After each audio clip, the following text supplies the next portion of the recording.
Sermon number 138. Foreseeing events. In the name of Allah, the Beneficent, the Merciful.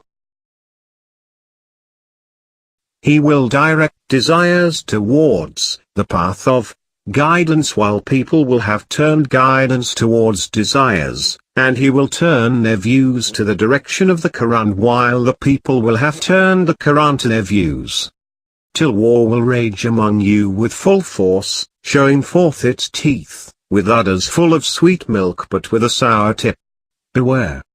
It will be tomorrow, and the morrow will come soon with things which you do not know.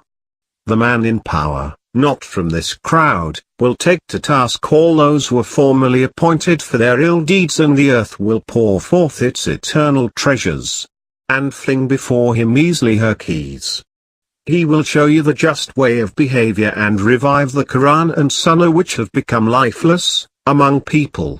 As if I see him, he, the enjoiner of evil, is shouting in Syria and is extending his banners to the outskirts of Kufa.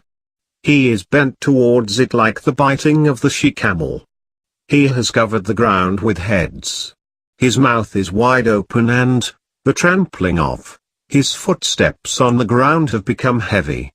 His advance is broad and his attacks are severe.